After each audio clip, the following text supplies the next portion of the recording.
Bonjour à toutes, bonjour à tous, nous sommes le 11 septembre, vous êtes sur ma chaîne YouTube, Philippe-Alexandre Gendroc en personne, je me présente, c'est moi-même. Alors on va continuer sur Saint-Martin, parce que ça devient une véritable catastrophe pour le gouvernement Macron. Les mensonges éhontés du Premier ministre, qui sont infirmés évidemment par la presse internationale, la presse française qui timidement, en tous les cas moins timide dans les Caraïbes, commence à fustiger ce gouvernement pour son incompétence crasse, qui a causé et qui est responsable. Oui, il y a une responsabilité du gouvernement par rapport à la situation qui s'est envenimée, et qu'on savait qu'elle allait s'envenimer. En tous les cas, tous les gens le savaient là-bas. Ils ont prévenu, ils ont appelé à l'aide, on ne les a pas entendus. Une préfète, madame la préfète, qui a fichu le camp. Elle a quitté le territoire de Saint-Martin pour aller rejoindre la Guadeloupe, où elle se trouve en sécurité, elle. Ne dit-on pas les femmes et les enfants d'abord, lorsque le bateau coule? C'est ce qui s'est passé pour le Titanic. Mais là, c'est le Titanic. Le bateau coule, mais tous les officiels sont sauvés. Ça va pas, ça. Ça montre la traîtrise de ce gouvernement et son incompétence. On ne saura le répéter encore et encore pour nos amis de Saint-Martin qui sont en grande détresse.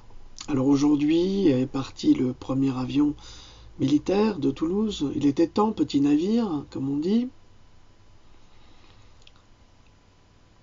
Nous espérons que cela réglera la situation, mais le mal est fait. Bon, Macron n'est responsable qu'à moitié de la situation, parce qu'il fait partie d'un consortium de pays qui finance et organise, avec les États-Unis, ce qu'on appelle HAARP. H-A-A-R-P. Souvenez-vous du tsunami au Japon, il y a 5 ans, à Fukushima. À l'époque, j'avais écrit un article en disant que HAARP était responsable de cette catastrophe. Je ne sais pas si vous avez été au Japon. J'ai eu la chance d'y aller. Et je peux vous garantir qu'au Japon, tout est parfait, tout est étudié, tout est mesuré, avec intelligence. C'est pas, on ne fait pas les choses au pif au Japon, jamais, c'est très rare. C'est très rare, en dehors de quelques originaux, mais c'est très rare, c'est très structuré. Le mur d'enceinte de Fukushima a été placé à une hauteur supérieure de ce qu'il devrait. Et malgré ça, le tsunami est passé au-dessus. C'est donc qu'il y a eu une action volontaire de l'extérieur pour créer cette catastrophe. Il semblerait qu'à l'époque, Toyota ou une autre marque de voiture était disposée à commercialiser une voiture à eau. Oui. D'ailleurs, actuellement, un petit groupe de Japonais vient de créer une voiture à eau qui roule à peu près 100 km avec 1 litre d'eau, sans la moindre goutte d'essence. Évidemment, ça n'arrange pas les gouvernements, ça n'arrange pas les Saoudiens, les Qataris et toute cette clique qui ne cherche qu'à s'enrichir au détriment de la santé de cette planète. Ça, c'est une chose. Donc à l'époque, j'avais écrit un article dans lequel je disais que HAARP était responsable de cette catastrophe. Bien sûr, on m'avait ri au nez, mais peu importe, vous savez, c'est pas parce qu'on vous rit au nez ou qu'on essaye d'aller chercher dans vos diplômes des éventuelles compétences de ce que vous dites aujourd'hui pour vous dénigrer que ça va changer quelque chose à la réalité. Et il y a 2 ans, les Japonais, après enquête, ont déclaré eux aussi avoir été victimes de HAARP. Là, ça devient plus sérieux. parce que ce que nous disions, nous, il y a 5 ans, c'était pris en ridicule. Il y a 2 ans, les Japonais publient un article là-dessus, en rendant responsables, entre autres, les États-Unis, qui sont à la tête de ce projet, même si c'est un consortium de plusieurs pays, d'environ 25 pays, c'est un petit peu comme l'ONU, sauf que c'est les Américains qui sont à la commande. Les autres présidents sont soumis et peuvent aussi demander qu'on leur rende service une fois de temps en temps pour créer une petite catastrophe, comme ça se passe actuellement en Italie, où il y a aussi des inondations gravissimes, en Toscane entre autres, qui va détourner l'attention des migrants qui arrivent entre 3 et 5 000 par jour sur les côtes italiennes. D'ailleurs, une ONG qui possédait un navire a été réquisitionnée et arrêtée par la police italienne qui, à la suite d'une enquête, a prouvé que cette ONG en fait participait à l'immigration illégale de ces migrants en allant directement les chercher en Libye et en les ramenant alors qu'ils n'étaient pas menacés en Italie. Donc tout ça, ça fait partie d'un plan absolument abominable, mis en place toujours depuis l'Amérique. Alors par un type qui est décédé, c'était le diable, c'était Brezhnev Brzezinski, je sais c'est impossible à prononcer, d'origine polonaise, et maudite tête pensante des présidents des États-Unis depuis les 40 dernières années. C'est vraiment le diable de la géostratégie, et il a également participé à ce qui s'appelle la guerre des climats. Et il a orienté cette recherche sur HAARP. Parce que vous imaginez bien que même à 340 ou 360 millions d'habitants aux États-Unis, continuent à faire des guerres depuis leur guerre d'indépendance, c'est-à-dire depuis plus de 250 ans, ça ne peut pas durer. C'est pas possible. Ils le savent. 360 millions d'habitants, ou 320, je ne sais plus exactement, population de l'Amérique, ne peut pas lutter contre 1,3 milliard de Chinois, et contre 1,1 milliard d'Indiens, et contre les Russes. Donc c'est pas possible. Alors il faut trouver un moyen de faire la guerre en détruisant les pays, les régions, sans se mettre en danger. Et Brezhnev Brzezinski, ce maudit démon, ce fils de Satan, Satan l'habite. Pas la sienne, parce qu'il avait d'amour pour personne, certainement. Sa pauvre fille a plaint ses plaintes de la mort de son papa, on la comprend, mais c'était un assassin, un criminel. Donc ils ont développé cette technologie qui, aujourd'hui, en appuyant sur un bouton, peuvent détruire Haïti comme ils l'ont fait avec le tremblement de terre, parce que c'est aussi une conséquence de HAARP, c'est une volonté qui a été créée. La preuve en est que les Américains ont tout de suite envahi Haïti, parce qu'il faut savoir que Haïti est en face de Cuba, qui est en face de l'Amérique, de Miami. Donc c'était une zone stratégique qu'il fallait à la fois abattre et posséder. Tout ça, ça fait partie de toute cette géostratégie. Il faut comprendre le monde en mode global. Donc pourquoi je vous parle de HAARP ? Parce que les ouragans qui sont créés actuellement sont des ouragans qui sont créés artificiellement et qui n'ont rien à voir ni avec Dieu, ni avec le hasard.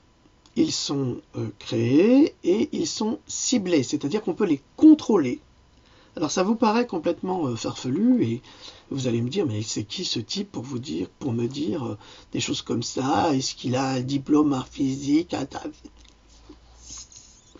Alors non, j'ai pas de diplôme en physique, j'ai pas de diplôme en sciences, c'est clair, j'ai d'autres diplômes, mais ça n'a pas d'importance, et certainement pas dans le domaine scientifique.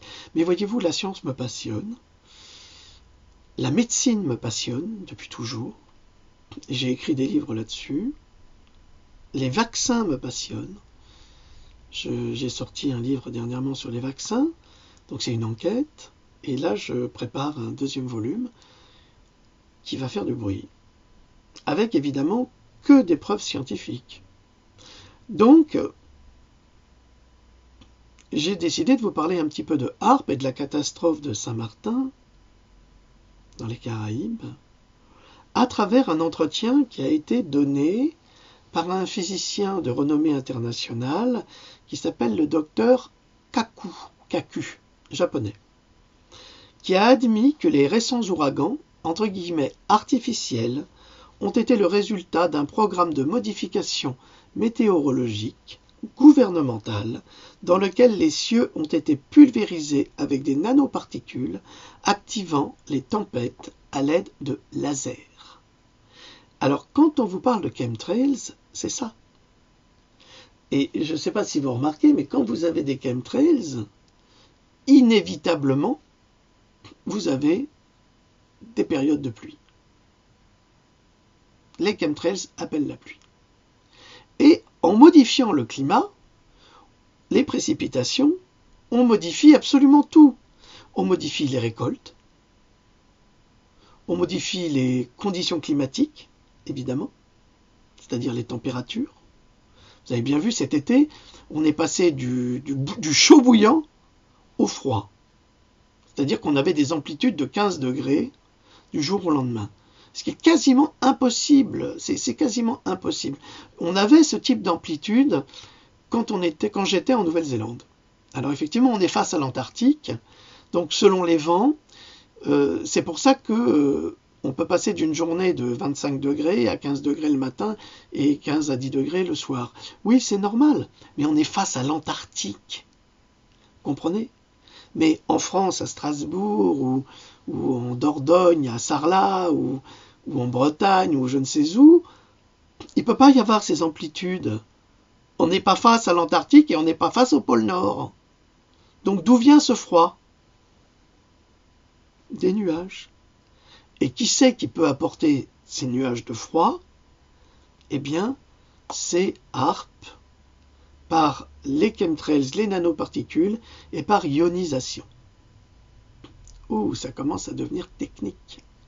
Ben oui, parce qu'il faut que vous compreniez quand même ce qui se passe. Et tout ça, c'est pas une fable, c'est une réalité scientifique. Sauf qu'il y a très peu de gens qui s'y intéressent. Et comme on nous empoisonne avec l'eau du robinet, la nourriture, les vaccins, tout ça, les gens, ben, ils réfléchissent plus. Ils obtiennent ce qu'ils voulaient. Ils voulaient des robots qui vont voter Macron. Macron, Macron. Et puis on met des imbéciles en place qui vont diriger d'autres imbéciles. C'est tout le problème. Donc maintenant, il est l'heure de se réveiller. Parce que comme vous le voyez, à Saint-Martin, il y a des victimes. Il y a des morts. Beaucoup. Un enfant handicapé qui s'est fait bouffer par des rats. Vous trouvez ça vous dérange pas ?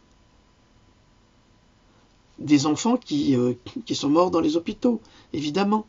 D'autres encore, suite à la tempête, ou peut-être assassinés par des bandits. Parce qu'il y en a des bandits, on le sait. Mais revenons à HAARP d'abord, parce que vous avez des choses à apprendre. Et on n'est vraiment pas dans de la science-fiction, contrairement à ce que disait un imbécile de chercheur du CNRS il y a 2 ans sur la chaîne Arte, qui disait cette technologie n'existe pas. C'est fabuleux, parce que cette technologie, elle existe depuis les années 90, sauf que lui, il ne le sait pas. Alors vous voyez à qui on donne des postes au CNRS, hein, parce qu'on entretient le mensonge. Bon, je ne dis pas que tous sont comme ça, mais j'avais vu un égyptologue du CNRS, c'était pareil, hein, c'était le même niveau de sottise. Hein. C'était extraordinaire. Le type qui disait « Ah oui, mais vous comprenez, s'il y a le chiffre pi dans les pyramides égyptiennes, c'est un pur hasard. » Alors tous les mathématiciens qui connaissent le chiffre pi savent très bien que s'il est hasardeux à certains endroits, il ne peut pas l'être systématiquement. Excusez-moi, je ferme la porte, il y a un petit peu de bruit, et puis j'ai mon grand là qui est rentré. La crapule qui frappe sans entrer, et qui rentre sans frapper, pardon. Un petit peu d'humour. Donc, nous allons continuer sur HAARP. Le système appelé HAARP, H-A-A-R-P, qui a été créé au début des années 1990, qu'on ne nous dise pas que ça n'existe pas, dans le cadre d'un programme de recherche ionosphérique conjointement financé par l'armée de l'air américaine, la marine, l'université Fairbanks en Alaska et l'agence de projets de recherche avancée de défense, la DARPA, DARPA. Donc là, on a quand même du solide, hein. On ne peut pas dire que c'est du bidon, que c'est du pipeau, que c'est sorti de mon esprit malade, je suis désolé. Et ça, c'est une interview qui a été livrée sur la chaîne TV CBS. Donc, publiée, qu'on peut trouver, je mets les liens. Alors, selon des fonctionnaires du gouvernement américain, HAARP permet à l'armée, écoutez bien, HAARP permet à l'armée, pas à l'armée être à l'armée, mais à l'armée, les militaires, de modifier et de militariser le temps en déclenchant des tremblements de terre, des inondations et des ouragans. Haïti, Fukushima, la Floride, Saint-Martin. Ah, c'est dingue. Vous allez me dire, mais pourquoi les Américains feraient ça sur leur peuple? Ah, mais ça, il faut leur demander. Le professeur Wolf Kasparian a publié dans un groupe sur Internet qui s'appelle anongroup, je prononce en français, .org, déclare « Un détail dans la pléthore de documents universitaires et de brevets de la modification climatique à l'aide de l'énergie électromagnétique et des particules conductrices dans la stratosphère, une recherche publiée à la National Academy of Science déclare que des rayons laser peuvent créer des chaînes de plasma dans l'air, poussant la glace à se former. » Alors, je vais vous expliquer un petit peu comment ça se passe. Alors, quand il parle, la modification climatique à l'aide de l'énergie électromagnétique et des particules conductrices dans la stratosphère. Ce qu'on fait, enfin ce qu'ils font, parce que c'est pas moi, ce qu'ils font, c'est qu'ils prennent des avions et ils balancent ces chemtrails, ces chemical trails, donc ces traînées chimiques qui sont chargées de nanoparticules. Elles ont plusieurs fonctions, hein. Je ne vais pas rentrer dans le détail aujourd'hui, j'ai fait une conférence sur le Mumble où j'ai expliqué à quoi elles pouvaient servir encore. Comme quoi je connais quand même un petit peu le sujet. Et c'est pas de la conspiration, c'est scientifique, hein. Donc, les avions qui vont lâcher ces longues traînées blanches dans la stratosphère, même plus bas, hein, parce que là on peut les voir, hein. Vous savez, c'est comme ces moutons, là, ces lignes de moutons, comme ça, qui s'organisent, qui sont d'abord blanches, puis après qui deviennent grises. Et ensuite, alors à l'époque, quand ils travaillaient avec l'université Fairbanks d'Alaska, ils avaient une usine électrique qui balançait un flux électromagnétique justement dans ces chemtrails qui générait alors précipitations, tempêtes ou ouragans où ils voulaient. En fonction de ça, ça a évolué. Depuis quelques années, l'université Fairbanks a voulu céder cette usine électrique. Ben oui, parce qu'elle n'était plus utile, ils avaient trouvé autre chose. On ne savait pas quoi. Mais maintenant, on le sait. Ils utilisent des lasers. C'est-à-dire qu'ils vont utiliser des rayons laser pour pratiquer une conductivité à travers ces nuages et ça va créer de la glace. Or, vous savez très bien que les orages se créent à cause des différences de température entre le sol, l'air et les nuages. Or, en créant de la glace, alors qu'elle ne devrait pas y être, elle y est naturellement, mais pas à cette densité. C'est juste une question de densité. C'est-à-dire qu'on va enrichir, on va créer des nuages, on va les enrichir, on va les nourrir avec ces nanoparticules et ces rayons laser, on va les faire gonfler, mais on ne les fait pas gonfler d'eau, on les fait gonfler de glace. Et c'est là que la catastrophe arrive. Vous avez déjà vu des vidéos, surtout dernièrement, où on voit des pluies de grêlons, mais gros comme le poing, comme on n'a jamais vu. Alors, l'Amérique se dit, on va être les maîtres du monde, On va détruire les récoltes, par exemple, du vignoble français. Comme ça, nous, on va pouvoir vendre notre vin. Alors, ils font ça. Ils bombardent avec les avions de l'ONU. Ben oui, c'est normal, hein, de l'OTAN, pardon, pas de l'ONU, excusez-moi. Ils bombardent avec les avions de l'OTAN, ils s'en servent pour balancer ces nanotechnologies. Ils balancent un coup de laser dans la stratosphère, donc par écho, parce que la stratosphère c'est comme un globe énorme, et donc ils visent exactement le point qu'il faut pour balancer, par exemple sur un cottage, sur les coteaux à Bordeaux, ou je ne sais où, et paf, ils génèrent la grêle, et on détruit toute la récolte. C'est pas mal, hein? On peut faire ça avec les vignobles, on peut faire ça avec les cultures, le blé, le maïs, on peut faire ça avec tout ce qu'on veut. Tout ce qu'on veut. Ça veut dire qu'à partir de là, eux, ils ont fait des réserves d'aliments OGM, et ben ils vont inonder le marché avec leurs aliments OGM puisqu'on n'aura plus rien à se mettre sous la dent. C'est très sérieux ce que je vous dis aujourd'hui. C'est pas du tout du complotisme. C'est une volonté. Nous sommes dans une guerre climatique. C'est tout. Et les Américains ne sont pas nos amis, malheureusement. C'est les amis de Macron, puisque Macron a vendu toutes les grandes entreprises avec son prédécesseur et l'autre encore, le Sarkozy, qui s'est débarrassé de son chien. Il a pris le chien pour faire le beau, puis après, il l'a largué. Comme je vous l'ai dit, un homme qui n'aime pas les chiens, c'est pas forcément un homme très recommandable. Donc voilà où on en est. Je perds un petit peu le fil là, mais on va repartir. Alors, je reprends les explications. Dans les conditions d'un nuage orageux typique, donc le nuage standard, on va dire naturel, créé par le Tout-Puissant, dans lequel la glace et l'eau tiède coexistent, on n'enregistre aucune influence directe des chaînes de plasma sur la formation de la glace, et des processus de précipitation ne pourraient donc être détectés. Donc, là, on est dans un processus normal d'échange de température et d'hygrométrie entre le sol et les nuages. Mais dans des conditions typiques pour des cirrus, alors les cirrus, ce sont ces nuages qui sont très minces et qui comportent beaucoup de glace, cependant, les chaînes de plasma ont incité un surprenant effet de multiplication de la glace dans ces nuages. C'est-à-dire que ça les a encore renforcés.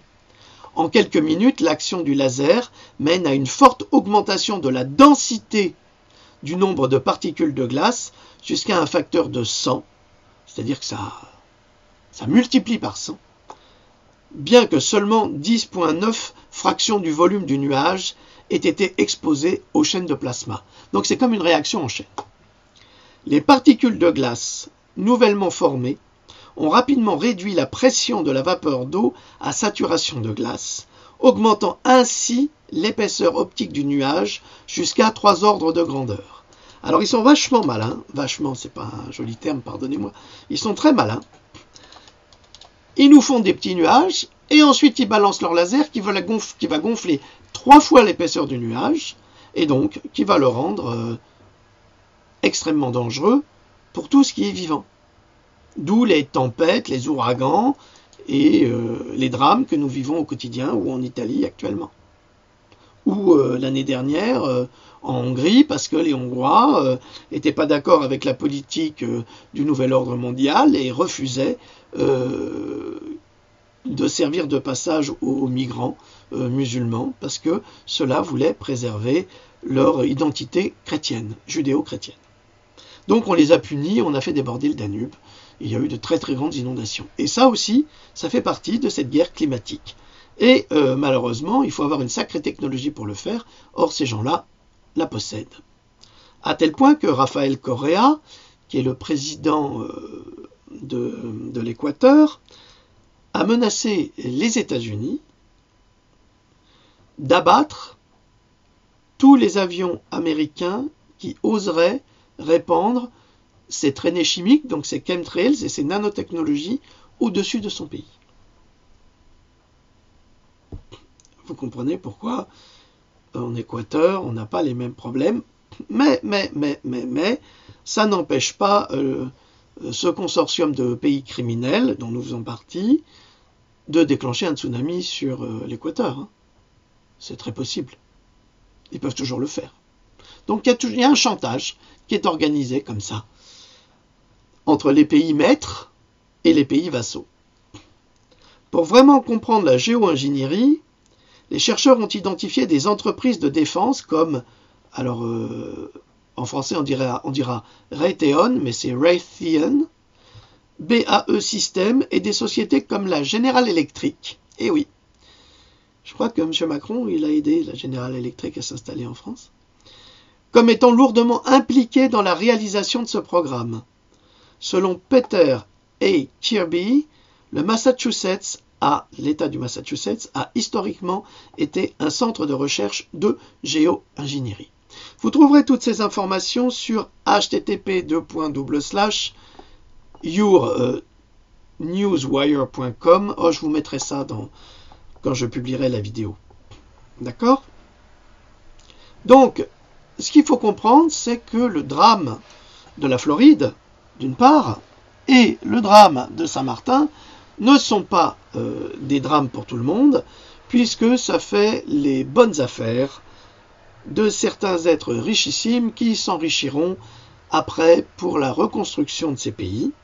Parce que c'est toujours pareil, regardez Saint-Martin par exemple, toutes les communautés qui vivent à Saint-Martin. Mais on ne peut pas dire que Saint-Martin, ça soit un pays de riches. Du moins, comme partout ailleurs, il y a 1% qui possède quasiment tout, et le reste, ce sont de la main-d'œuvre, déclarée ou pas, des gens qui sont pauvres, qui vivent dans des conditions difficiles, entre autres.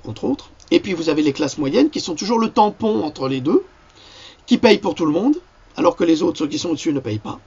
Donc Saint-Martin, c'est un petit peu ça. Et aujourd'hui, ça a vraiment touché les classes très inférieures, les classes moyennes, et certainement très peu les classes supérieures, parce que même s'ils ont des villas, ils ont tellement d'argent qu'ils pourront les reconstruire, ils s'en foutent, ils feront des abris anti-atomiques, enfin ils feront ce qu'ils voudront. Donc ce qui s'est passé là, c'est quelque chose d'assez dramatique. Excusez-moi, j'ai l'aspirateur qui passe, donc ça fait un bruit épouvantable, et je n'avais pas prévu le coup, mais il faut le faire aussi, c'est l'anticyclonique. Désolé. Donc, ce drame de Saint-Martin a été organisé par des puissances supérieures et renforcé par un très mauvais gouvernement qui ne sait plus cacher ses véritables intérêts qui ne vont que dans un sens, dans une seule direction, celle des ultra-riches. Bon, je vais arrêter là parce que ça commence à être très pénible cet aspirateur, et je vous dis à très très bientôt. Salut!